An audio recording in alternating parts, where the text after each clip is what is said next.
মুখপাত্র কামরুল তারিমুল।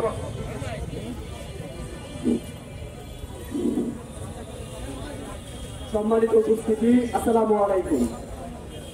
দিন যায় দিন আসে, কিন্তু শহীদের মায়ের চোখের পানি শেষ হয় না। প্রিয় সংগ্রামী ভাইয়ের আমার, আমরা শুনেছি নো স্মোক উইদাউট ফায়ার, যে আগুন জ্বালা ছাড়া কোনো ধোঁয়া ওঠে না। আমরা গণপ্রথানের পর থেকে বরাবরই দেখে আসছি এই ফজলুর রহমান সে আমাদের গণপ্রথানকে নিয়ে হয়নি, ধোঁয়াই শক্তি নিয়ে এসে ধোঁয়াই শক্তিকে কটাক্ষ করে বলছে ধোঁয়াই শক্তি নাকি কালো শক্তি। গত কিছুদিন ধরে যখন তুমি তার গুরুত্বপূর্ণ মন্তব্য মাত্রা ছাড়িয়ে গেছেন, তখন বিএনপি থেকে একটি শুধু শোকজ নোটিশ দেওয়া হয়েছে। এর আগে আমরা অনেক শোকজ নোটিশ অনেক নেতা নেতৃবৃন্দকে দেওয়া হয়েছিল, কিন্তু সেই শোকজ নোটিশের জবাব দিয়ে আবার তারা পুনর্পদে বহাল হয়েছেন। আমার ধারণা এই উপযুক্তরা আবারও তার পুনর্পদে বহাল হয়ে যাবেন শোকজ নোটিশের জবাব দিয়ে। তাই আমরা বিশ্ববিদ্যালয় ছাত্র আন্দোলন থেকে পক্ষ থেকে এবং বাংলাদেশের গণপ্রথান কমিটি সকল ছাত্র জনতার পক্ষ থেকে স্পষ্ট ভাষায় বিএনপিকে উদ্দেশ্য করে বলতে চাই, দলের মূল অর্গানাইজারকে বলতে চাই, চেয়ারপারসনের উপদেষ্টা মহলকে বলতে চাই যে আপনারা অনতিবিলম্বে এই পশ্চিমবাংলাকে দল থেকে বহিষ্কার করেন। তাছাড়া ছাত্র জনতা আবার যেভাবে শেখ হাসিনাকে দেশ ছাড়া করেছিল, আপনাদেরকে দেশ ছাড়া করতে কন্ট্রিবিউট করবে না। জিন্দাবাদ। প্রাইভেট বিশ্ববিদ্যালয় শিক্ষার্থী ইসাজাদ হোসেন। এই পঞ্চপাতরা আমাদের পশ্চিমবঙ্গ ছাত্র আন্দোলন এসেছিল, প্রথমে যোদ্ধা আসেন, তাদেরকে সরাসরি কালো শক্তি বলছেন। এই কালো শক্তি বলার পিছনের উদ্দেশ্য হচ্ছে প্রেসিডেন্টকে সাপোর্ট করা। আমরা এই পঞ্চপাতরার স্থায়ী বহিষ্কার চাই। রাজাকার পরে ট্যাগিং শেখ হাসিনা করছে, সেই ট্যাগিং আবার শুরু করছে এই পঞ্চপাতরা। এই পঞ্চপাতরার স্থায়ী বহিষ্কার ছাড়া আমরা রাজপথ ছাড়বো না। পঞ্চপাতরার দুই গেলে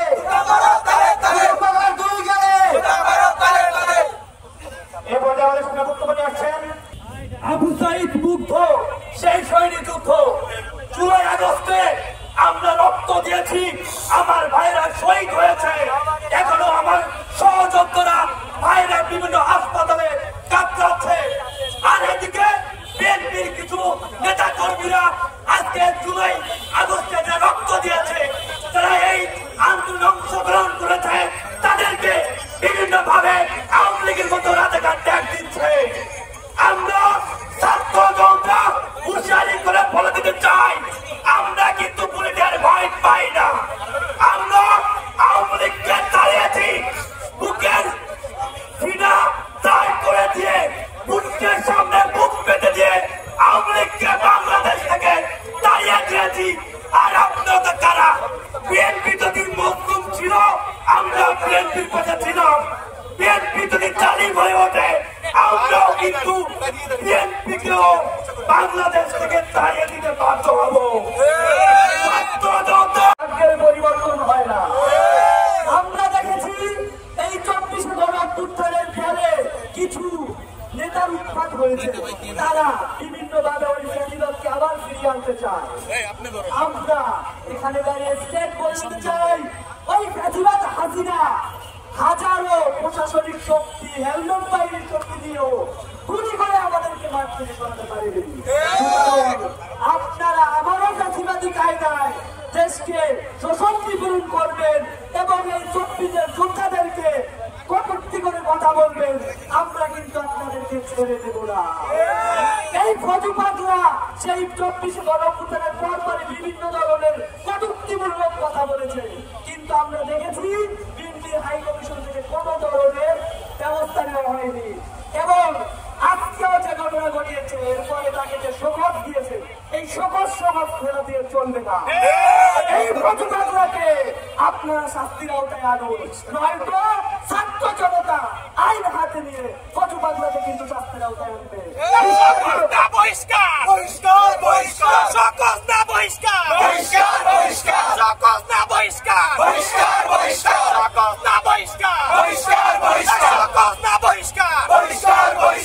সুতরাং তাকে দ্রুত বহিষ্কার করুন এবং দৃষ্টান্তমূলক শাস্তির আওতায় আনুন। আপনাকে বাংলাদেশের মানুষ ভালোবাসে, কিন্তু আপনার দলের কিছু কুচক্রী মহল যেভাবে লাগামহীন কথাবার্তা বলছে, মায়ের মতো উল্টাপাল্টা চলাফেরা করছে, বজ্রপাতের মতো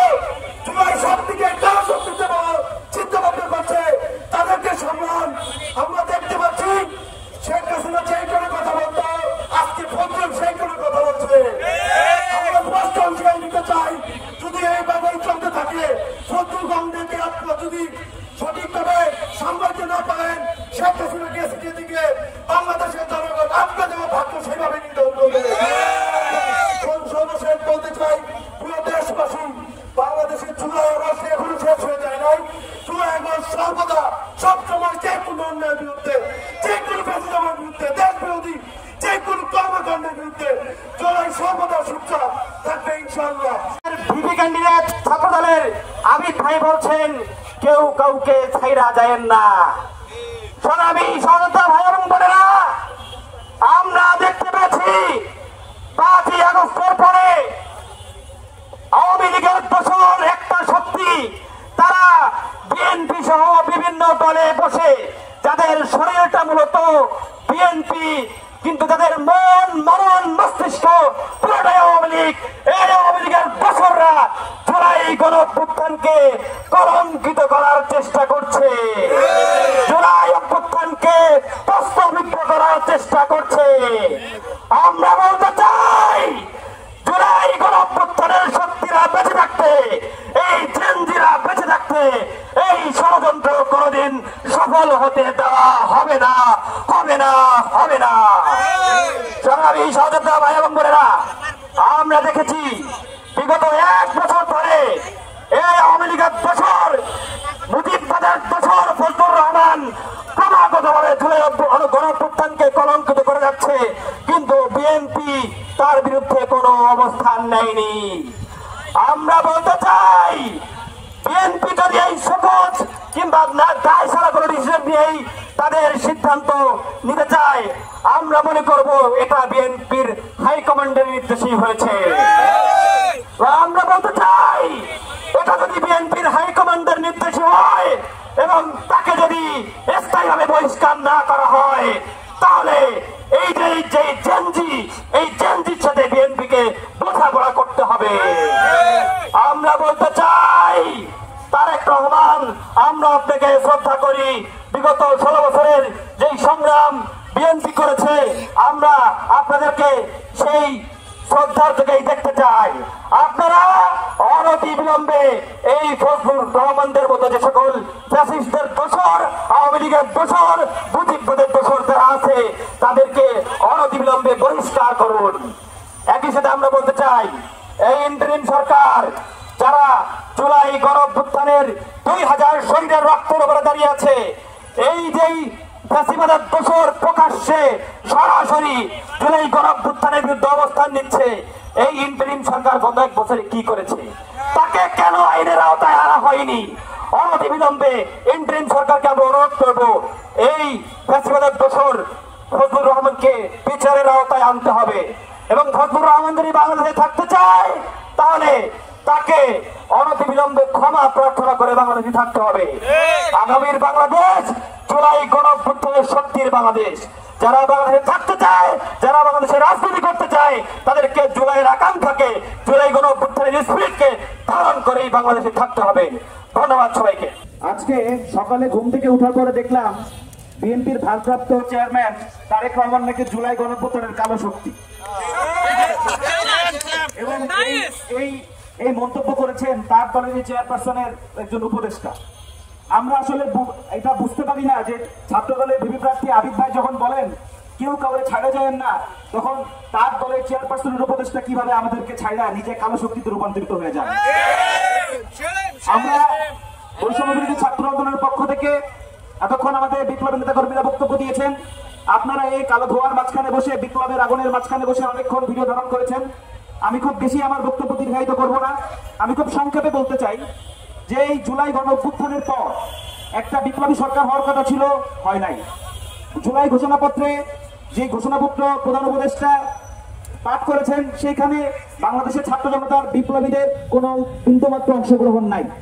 আমরা সবকিছু বুকে পাথর চাপা দিয়ে মেনে নিচ্ছিলাম, কিন্তু যখন অভ্যুত্থানের পক্ষ শক্তিরাই আর এক পক্ষকে শুধুমাত্র রাজনৈতিক কারণে হেয় করছে, তখন আমরা আর মাঠে না নেমে ঘরে বসে থাকতে পারি না। আপনারা দেখেছেন যে জুলাই গণঅভ্যুত্থানের প্ল্যাটফর্ম, বৈষম্য বিরোধী ছাত্র আন্দোলন, সভা, সেমিনার, বিভিন্ন ধরনের সিম্পোজিয়াম করছিল। আজকে তার এই বক্তব্যের কারণে আমাদেরকে আবার মাঠে নেমে আসতে হয়েছে। আমরা যেহেতু মাঠে নেমে এসেছি, আমরা খুব স্পষ্টভাবে বলছি যে মৌলিক সংস্কার এবং শহীদদের বিচার, এইগুলো ছাড়া কোনোভাবে কিন্তু বাংলাদেশে নির্বাচন হবে না।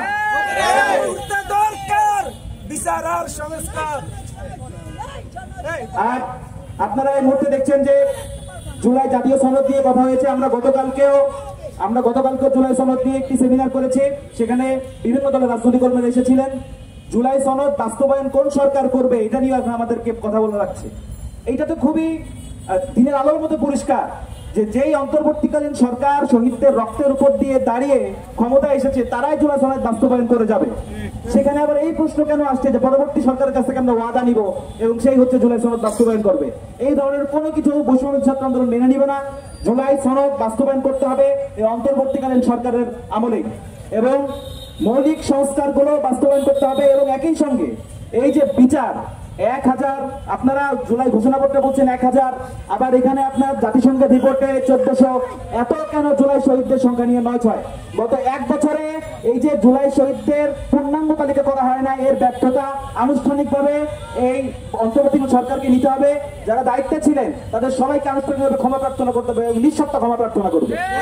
একই সঙ্গে এই যে আহতদেরকে পুনর্বাসন এখনো পর্যন্ত হয় নাই, এখনো আমার এই যে পাশে পিজি হসপিটাল, এখনো আপনারা গিয়ে দেখবেন হসপিটালের বেডে আমার আহত ভাইরা পায়ের মধ্যে বুলেট নিয়ে শুয়ে আছে। এই বুলেটটা এখনো তার শরীরের মধ্যে আছে, তাকে এখনো চিকিৎসার ব্যবস্থা করা হয় নাই। এইটার ব্যর্থতা অন্তর্বর্তীকালীন সরকারের নিতে হবে।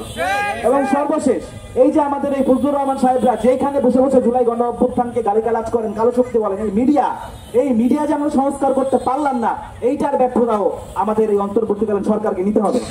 এবং সর্বশেষ আমি স্পষ্ট করে বলতে চাই, এই বক্তব্য আমার একার নয়, বৈষম্য ছাত্র আন্দোলনের সংগ্রামী সভাপতি, তিনি অস্ত্রতার কারণে আসতে পারেননি, তিনি আমার এই বক্তব্যের সঙ্গে সংগতি জানিয়েছেন।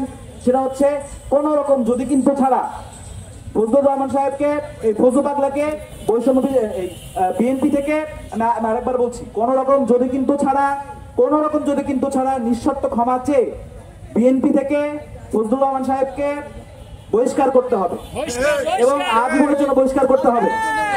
একইভাবে তিনি এবং তার মতো যারা মিডিয়াতে টক শোতে বসে, এসি রুমে বসে গণহত্যার বৈধতা দান করছেন, তাদেরকে টক শোতে ব্যান করতে হবে। গণহত্যার পরে যেই গণ অভ্যুত্থানের সরকার, সেই সরকারের উপদেষ্টাদের যখন ওইটুক শক্তি নাই, বলতে পারে না, ওটা আমরাই বলছি এবং আমরা বলতে বাধ্য হচ্ছি। সবশেষে আমি সবাইকে ধন্যবাদ জানাবো যারা আজকে কষ্ট করে এখানে এসেছেন।